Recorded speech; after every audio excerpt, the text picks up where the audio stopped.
ಆಳ್ವಾಸ್ ನುಡಿಸಿರಿ ಘಟಕ ಮತ್ತು ವಿರಾಸತ್ತು ಇದರ ಪುತ್ತೂರು ಘಟಕದ ವತಿಯಿಂದ ನಡೆಯುವಂಥ ಕಾರ್ಯಕ್ರಮದ ಬಗ್ಗೆ ಇವತ್ತು ನಾವು ಪತ್ರಿಕಾಗೋಷ್ಠಿಯನ್ನು ಕರೆದಿದ್ದೇವೆ. ಆಳ್ವಾಸ್ ಘಟಕ 2012ರಲ್ಲಿ ಪ್ರಾರಂಭ ಆಯಿತು ಇಲ್ಲಿ ಪುತ್ತೂರಲ್ಲಿ. ವಿಶ್ವ ನುಡಿಸಿರಿಯ ಮೊದಲು ರಾಜ್ಯಾದ್ಯಂತ ಹಲವು ಘಟಕಗಳನ್ನು ನಿರ್ಮಾಣ ಮಾಡುವ ಸಂದರ್ಭದಲ್ಲಿ ಪುತ್ತೂರಿಗೂ ಕೂಡ ಒಂದು ಘಟಕ ಆಗಬೇಕು ಅಂತ ಹೇಳುವಂಥ ನೆಲೆಯಲ್ಲಿ ಆಳ್ವರು ಮೂಡುಬಿದ್ರೆಯಲ್ಲಿ ಸಭೆಯನ್ನು ಕರೆದು ನಮ್ಮನ್ನೆಲ್ಲ ಕರೆದಿದ್ದರು. ಹಾಗೆ ಪುತ್ತೂರಲ್ಲಿ ಘಟಕ ಮಾಡುವ ಅಂತ ಹೇಳಿ ಅವರು ಇಲ್ಲಿ ಬಂದು ಒಂದು ಘಟಕವನ್ನು ಮಾಡಿ ಹೋದರು. ಆಮೇಲೆ 12ನೇ ಇಸವಿಯಲ್ಲಿ ನಾವು ವೈಭವವಾಗಿ ಆಗಿನ ಸಂದರ್ಭದಲ್ಲಿ ಅದು ಅತ್ಯಂತ ಹೆಚ್ಚು ಜನ 2,500-3 ಸಾವಿರ ಜನ ಸೇರಿದರು ಆಳ್ವಾಸಿನ ಕಾರ್ಯಕ್ರಮಕ್ಕೆ. 3 ಗಂಟೆಯ ನಿರಂತರ ಕಾರ್ಯಕ್ರಮ ಸುದಾನ ದೇವಾಲಯದ ವಠಾರದಲ್ಲಿ ನಡೆಯಿತು. ಆಮೇಲೆ ವಿಶ್ವ ನುಡಿಸಿರಿ ಆಯಿತು, ವಿರಾಸತ್ ಆಯಿತು. 16ರಲ್ಲಿ ಇನ್ನೊಂದು ಕಾರ್ಯಕ್ರಮ ಮಾಡುವ ಅಂತ ಆಯಿತು. ಅದು ಕೂಡ ಬಹಳ ವೈಭವದಿಂದ ನಡೆಯಿತು. ಸುಮಾರು 5,000-7 ಸಾವಿರ ಜನ ಆ ಕಾರ್ಯಕ್ರಮಕ್ಕೆ ನೆರೆದಿದ್ದರು. ಭಾಳ ಒಳ್ಳೆಯ ಕಾರ್ಯಕ್ರಮ ನಡೆದೋಯಿತು. ಆಮೇಲೆ ಕಳೆದ 10 ವರ್ಷದ ಮಧ್ಯದಲ್ಲಿ ಯಾವುದೇ ಕಾರ್ಯಕ್ರಮಗಳನ್ನು ನಾವಿಲ್ಲಿ ಮಾಡಲಿಕ್ಕೆ ಆಗಲಿಲ್ಲ. ಜೊತೆಯಲ್ಲಿ ಕೊರೋನಾದ ಒಂದು ಇದರಿಂದಾಗಿ ಸ್ವಲ್ಪ ಸ್ಥಗಿತ ಆಯಿತು. ಆದರೆ ಆಳ್ವಾಸಲ್ಲಿ ನಡೆಯುವಂಥ ಎಲ್ಲ ಕಾರ್ಯಕ್ರಮಕ್ಕೆ ನಾವು ತಪ್ಪದೆ ಹೋಗಿ ಹಾಜರಾಗಿ ಅಲ್ಲಿ ಏನು ನಡೆಯುತ್ತದೆ ಅದರ ಬಗ್ಗೆ ನಾವು ತಿಳ್ಕೊಳ್ತಾ ಇದ್ದೇವೆ. ಈಗ 16ನೇ ತಾರೀಕಿಗೆ ಒಂದು ಒಳ್ಳೆಯ ಕಾರ್ಯಕ್ರಮವನ್ನು ಹಮ್ಮಿಕೊಳ್ಳುವ ಅಂತೇಳುವಂಥ ನೆಲೆಯಲ್ಲಿ ಆಳ್ವರ ಒಂದು ಸೂಚನೆ ಮೇರೆಗೆ ಮೊನ್ನೆ ತಾನೇ ಒಂದು ಸಭೆಯನ್ನು ನಡೆಸಿ ಅದರಲ್ಲಿ 16ನೇ ತಾರೀಕಿಗೆ ಪುತ್ತೂರಿನಲ್ಲಿ ಮಾಲಿಂಗೇಶ್ವರ ದೇವಳದ ವಠಾರದಲ್ಲಿ ಕಾರ್ಯಕ್ರಮ ಮಾಡುವುದು ಅಂತೇಳುವಂಥ ನಿರ್ಧಾರಕ್ಕೆ ಬಂದೆವು. ಅದರಂತೆ ಈಗಾಗಲೇ 2 ಪತ್ರಿಕಾಗೋಷ್ಠಿಗಳನ್ನು ನೀವು ನಡೆಸಿಕೊಟ್ಟಿದ್ದೀರಿ. ಇದು ನಮ್ಮದು ಅಧಿಕೃತವಾಗಿ ಅಂದರೆ ಘಟಕದ ವತಿಯಿಂದ ಮಾಡುವಂತಹ ಗೋಷ್ಠಿ. ಕನ್ನಡದ ಪರವಾದಂತಹ ಸಂಘಟನೆ ನಮ್ಮ ಕನ್ನಡ ಸಾಹಿತ್ಯ ಪರಿಷತ್ತಿನ ಮತ್ತು ಈ ನುಡಿಸಿರಿ ಘಟಕದ ವತಿಯಿಂದ ಆಗುವಂಥ ಗೋಷ್ಠಿ. ಈ ಗೋಷ್ಠಿಯಲ್ಲಿ ನಾವು ನಿಮಗೆ ತಿಳಿಸುವುದೇನೆಂದರೆ, ವಿಶೇಷವಾಗಿ ಹೇಳೋದಂದರೆ ನಮ್ಮ ಪುತ್ತೂರಿನ ಎಲ್ಲ ಕಾರ್ಯಕ್ರಮದ ಮುಂದಾಳಾಗಿದ್ದುಕೊಂಡು ಮಾಲಿಂಗೇಶ್ವರ ದೇವಸ್ಥಾನಕ್ಕೆ ಅತ್ಯಂತ ಅಗತ್ಯವಾಗಿ ಬೇಕಾದಂಥ ಜಾಗವನ್ನು ಒಂದು ಸ್ವಾಧೀನಪಡಿಸಿಕೊಂಡು ಪುತ್ತೂರಿನ ಬಿರಮಲೆ ಬೆಟ್ಟದ ಅಭಿವೃದ್ಧಿಗಾಗಿ ದುಡಿದ, ಹಾಗೆ ಬೈಪಾಸ್ ರಸ್ತೆ, ಇನ್ನು ನಮ್ಮ ಹೆಲಿಪ್ಯಾಡ್ ಇತ್ಯಾದಿಗಳ ಬಗ್ಗೆ ಬಹಳಷ್ಟು ಕಾಳಜಿ ವಹಿಸಿ ಜಾಗವನ್ನು ನಮಗೆ ಒದಗಿಸಿಕೊಟ್ಟಂತಹ CH ಕೋಚಂಡ್ರಯ್ಯವರು ದಿವಂಗತರು, ಅವರ ಹೆಸರನ್ನು ಪ್ರಾಂಗಣಕ್ಕೆ ನಾವು ಇಟ್ಟುಕೊಂಡಿದ್ದೇವೆ. ಅದೇ ರೀತಿ 101 ವರ್ಷದ ನೆನಪಿಗಾಗಿ 100 ವರ್ಷದ ನೆನಪಿಗಾಗಿ GL ಆಚಾರ್ಯ ಒಂದು ಹುಟ್ಟು ಹಬ್ಬದ ನಿಮಿತ್ತ ಕಳೆದ ವರ್ಷ ಇಡೀ 1 ವರ್ಷ ಕಾರ್ಯಕ್ರಮ ಮಾಡಿದ್ದೇವೆ. ಸಾಹಿತ್ಯ ಪರಿಷತ್ತಿನ ವತಿಯಿಂದಲೇ ನಾವು ಮಾಡಿದ್ದೇವೆ. ಇದು 101ನೇ ವರ್ಷ. ಅವರ ಹೆಸರನ್ನು ವೇದಿಕೆಗೆ ಇಟ್ಟಿದ್ದೇವೆ. ಹಾಗೆ CH ಕೋಚಂಡ್ರೈ ಪ್ರಾಂಗಣ ಮತ್ತು GL ಆಚಾರ್ಯ ವೇದಿಕೆಯಲ್ಲಿ ಈ ಕಾರ್ಯಕ್ರಮವು ಪುತ್ತೂರಿನ ಶ್ರೀ ಮಾತೋಬಾರ ಮಾಲಿಂಗೇಶ್ವರ ದೇವಳದ ದೇವರ ಮಾರು ಗದ್ದೆಯ ಬದಿಯಲ್ಲಿ ಈ ಕಾರ್ಯಕ್ರಮ ನಡೆಯುತ್ತದೆ ಅಂತ ಹೇಳಲಿಕ್ಕೆ ನಾನು ಆಶಿಸ್ತೇನೆ. ಹಾಗೆ ಮುಂದಿನ ವಿಚಾರವನ್ನು ಮಾನ್ಯ ಪುರಂದರ ಭಟ್ರು ಹೇಳ್ತಾರೆ. ನಿಮಗೆ ಆಳ್ವರು ಮತ್ತು ಈ ಮೂಜುಗುಕ್ತಾದು ದಯವಿಲ್ಲ ಪುರಂದರೆ ನಮ್ಮ ಈ ಒಂದು ಸಂಪರ್ಕ ಇವತ್ತಿಂದಲ್ಲ, 40 ವರ್ಷಗಳ ಹಿಂದಿನದ್ದು. ಇಲ್ಲಿ ಶಂಕರ್ ಖಂಡೇರಿ ಅಂತ ಒಬ್ಬರು ರಿಟೈರ್ಡ್ ಜಡ್ಜ್ ಇದ್ದರು. ಅವರಿರುವ ಕಾಲಕ್ಕೆ ವಿಜಯ ಸಂಕೇಶ್ವರರು ಒಂದು ಹೊಸ ರಾಜಕೀಯ ಪಕ್ಷವನ್ನು ಕಟ್ಟಬೇಕು ಅಂತ ಹೇಳಿ ನಿಶ್ಚಯ ಮಾಡಿದರು. ಅದಕ್ಕೆ ಸಮಾಲೋಚನಾ ಸಭೆಗೆ ಅದು ಮೋತಿ ಮಹಲ್ನಲ್ಲಿ ನಡೆದದು, ಮಂಗಳೂರಿನಲ್ಲಿ. ಖಂಡೇರಿ ಅವರನ್ನು ಮತ್ತು ಇವನನ್ನು ಕರೆದಿದ್ದರು. ಅಲ್ಲಿಗೆ ಮೋಹನ ಆಳ್ವರು ಬಂದಿದ್ದರು. ಆಯಿತಲ್ಲ, ಮೋಹನ ಆಳ್ವರು ಯಾರು ಅಂತ ನನಗೆ ಗೊತ್ತಿರಲಿಲ್ಲ. ಆದರೆ ಇವರು ಪುರಂದರ ಭಟ್ರತ್ತ ಅಂದು ಸ್ವಾಮಿ. ಹಾಂ, ಮತ್ತೆ ಮುಖಬದ್ಧ ಪರಿಚಯ ಮಾಡಿಕೊಂಡು ಆಳ್ವರು ಅಂದು ಭಾರಿ ಸಂತೋಷದ ಅಂತ ಹೇಳಿದ್ದೇವೆ. ಆವತ್ತಿನಿಂದ ಅವರು ನೆನಪಿನಲ್ಲಿ ಇಟ್ಕೊಂಡಿದ್ದರು. ಹಾಗಾಗಿ ನುಡಿಸಿರಿಗೆ ಅಲ್ಲಿಗೆ ಹೋಗುವಂಥದ್ದು, ಅವರಿತ್ಲಾಗ ಬರುವಂಥದ್ದೇ ಎಲ್ಲ ನಮ್ಮ ಈ ವ್ಯವಹಾರ ಪ್ರಾರಂಭ ಆಗಿದೆ. ಇನ್ನು ನಾನು ಹೇಳಬೇಕಾದ್ದು ಏನು ಅಂತ ಹೇಳಿದ್ರೆ, ಇವತ್ತು ಇಲ್ಲಿ ಒಂದು 51 ಪ್ರಕಾರಗಳನ್ನು ಕೊಟ್ಟಿದ್ದಾರೆ ಅವರು. ಯೋಗ ದೀಪಿಕಾ ಇತ್ಯಾದಿ 12 ಪ್ರಕಾರಗಳು ಇಲ್ಲಿ ಇದ್ದಾವೆ. 12 ಪ್ರಕಾರಗಳಂತ ಪದರವನ್ನು ಅದನ್ನು ಮೊನ್ನೆ ಆಳುವರು ತಿಳಿಸಿದ್ದಾರೆ. ಇದು ಬರೀ ಮನೋರಂಜನೆಯ ವಿಷಯ ಅಲ್ಲ ಅಂತ. ಅದು ಯಾಕಲ್ಲ ಅಂತ ನಾನು ಸ್ವಲ್ಪ ಹೇಳಬೇಕಲ್ಲ. ಅದಕ್ಕೋಸ್ಕರ ನೋಡಿ, ಮೊದಲು ನಾನು ಹೇಳಬೇಕಾದ್ದು, ನನ್ನಂಥವರಿಗೆ ಆಳುವರು ಮುಖ್ಯ ಆಗ್ತಾರೆ. ಅದು ಯಾಕೆ ಅಂತ ಹೇಳಿದರೆ, ಬರೇ ನುಡಿಸಿರಿಯ ಕಾರಣದಿಂದ ಅಲ್ಲ. ನಮ್ಮ ಪತ್ರ ಮಿತ್ರರು ಎಷ್ಟು ಜನ ಅಲ್ಲಿ ಹೋಗಿದ್ದಾರಂತ ಗೊತ್ತಿಲ್ಲ. ಸುಧಾಕರ್ ಹೋಗಿದ್ದಾರೆ ನೀವು? ಹಾಂ, ಅಲ್ಲಿ ಒಂದು ವಸ್ತು ಸಂಗ್ರಹಾಲಯ ಉಂಟು, ನೋಡಿದ್ದೀರಾ? ಎಲ್ಲಿಂದ ಎಲ್ಲ ತರಿಸಿ ಹಾಕಿದ್ದಾರಲ್ಲ. ಆ ಒಂದು ವಸ್ತು ಸಂಗ್ರಹಾಲಯವೇ ಅಲ್ಲಿಯ ವಿದ್ಯಾರ್ಥಿಗಳಿಗೆ ನಮ್ಮ ದೇಶದ ಪ್ರಾಚೀನ ಹಿಸ್ಟ್ರಿಯನ್ನು ಹೇಳ್ತದಲ್ಲ. ಬೇರೆ ಬೇರೆ ನೇಪಾಳದಿಂದ ಬಾಗಿಲು ದಾರದಿಂದ ತಂದು ಹಾಕಿದ್ದಾರೆ.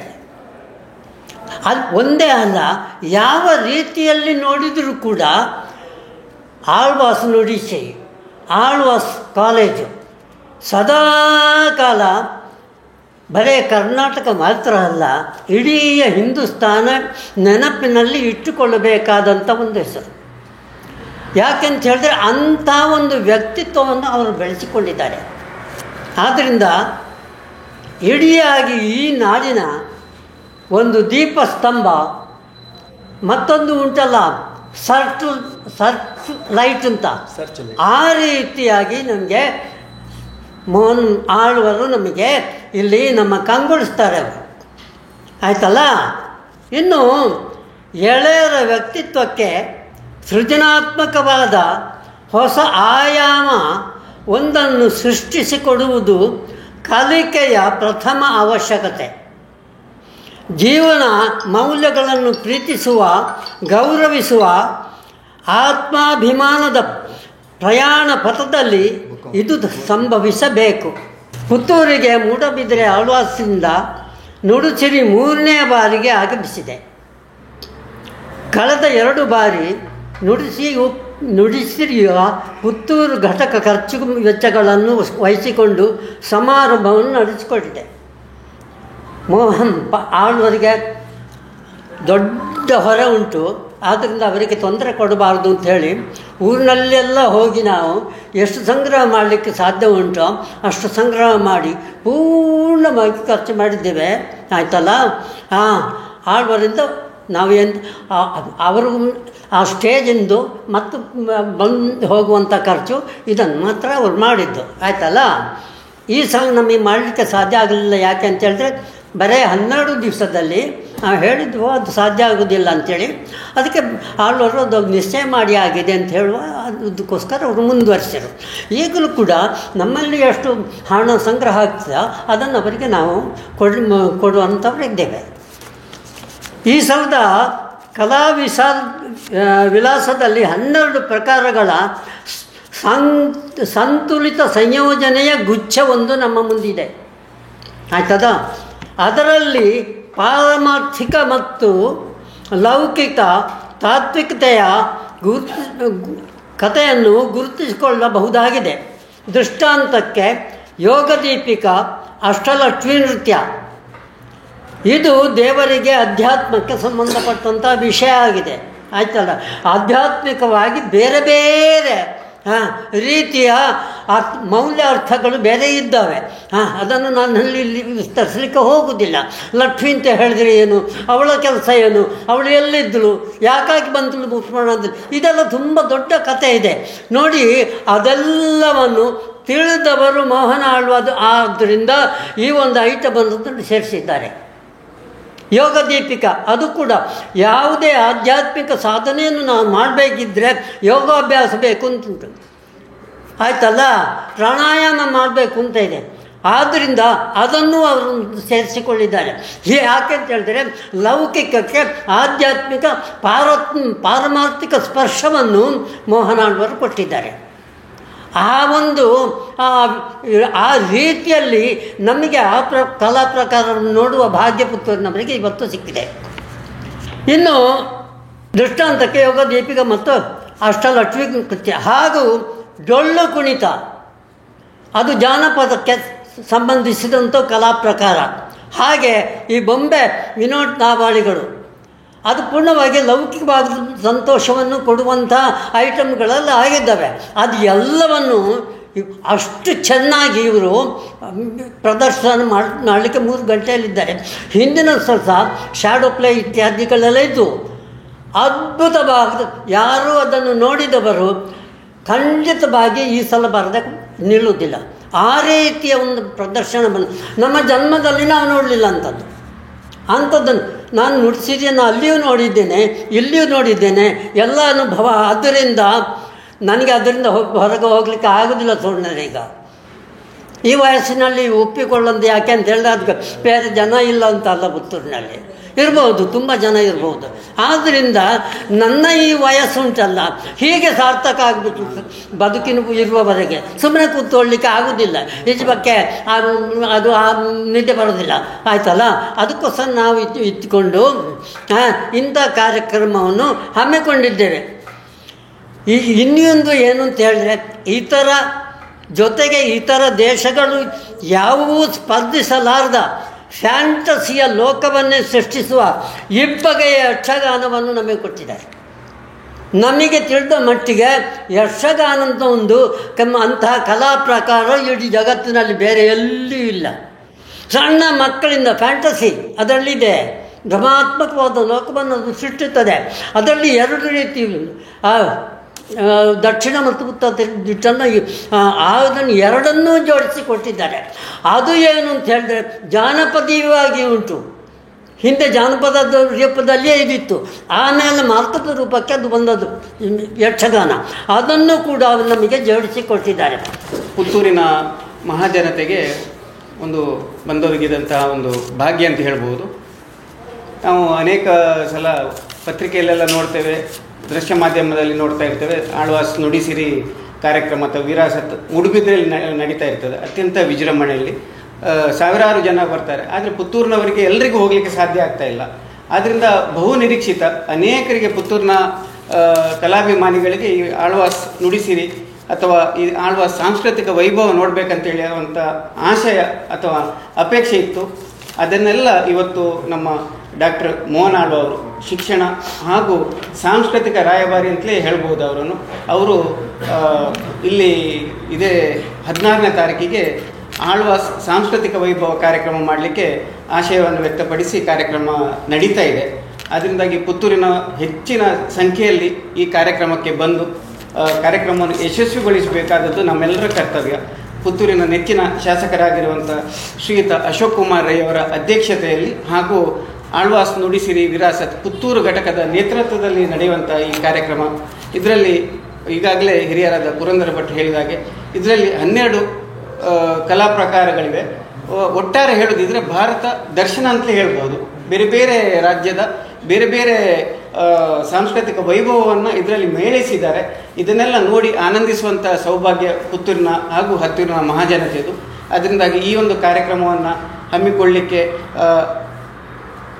ಆಶಯ ಈ ಎಲ್ಲ ಕಾರ್ಯಕ್ರಮವನ್ನು ವಹಿಸಿಕೊಂಡಿರುವಂಥ ಆಳ್ವಾಸ್ ನುಡಿಸಿರಿ ವಿರಾಸತ್ ಪುತ್ತೂರು ಘಟಕ ಇದರ ಎಲ್ಲ ಸರ್ವ ಪದಾಧಿಕಾರಿಗಳಿಗೂ ಹಾಗೂ ಆಳ್ವಾಸ್ ಸಂಸ್ಥೆಯ ಮುಖ್ಯಸ್ಥರಾಗಿರುವಂಥ ಮೋಹನ್ ಆಳ್ವ ಅವರಿಗೂ ಹಾಗೂ ವ್ಯವಸ್ಥೆಗಳು ಹೇಗಿರ್ತದೆ, ಹೌದು, ಇದರಲ್ಲಿ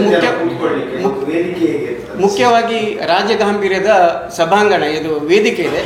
ಸುಮಾರು ಏಕಕಾಲದಲ್ಲಿ 100ರಿಂದ 150 ಕಲಾವಿದರು ಕಲಾ ಪ್ರದರ್ಶನ ಮಾಡಲಿಕ್ಕೆ ಯೋಗ್ಯವಾದಂಥ ವೇದಿಕೆ ಸೃಷ್ಟಿಯಾಗಿದೆ ಅಲ್ಲಿ. ಮತ್ತು ಒಟ್ಟಾರೆ 450 ಕಲಾವಿದರು ಈ 12 ಕಲಾ ಪ್ರಕಾರಗಳಲ್ಲಿ ಕಾರ್ಯಕ್ರಮವನ್ನು ನೀಡಲಿಕ್ಕಿದ್ದಾರೆ.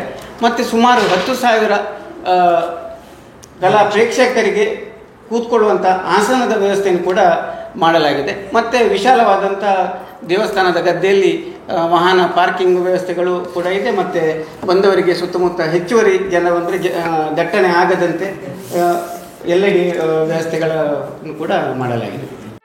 ಸುದ್ದಿ ಚಾನಲ್, ಕ್ಷಣ ಕ್ಷಣದ ಸುದ್ದಿಗಾಗಿ. ಅತ್ತೆ, ಇದು ನನ್ನ ಬರ್ಡೇ ಗಿಫ್ಟ್. ಇದೆಲ್ಲ ಜೀವನದಲ್ಲಿ ನನಗೋಸ್ಕರ ತಗೊಂಡ್ಬಂದಿದ್ದಾರೆ.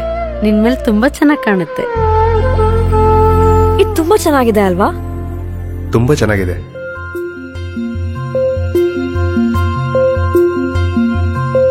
It will look really good on you. Amma? Huh? Mother is always son's first love.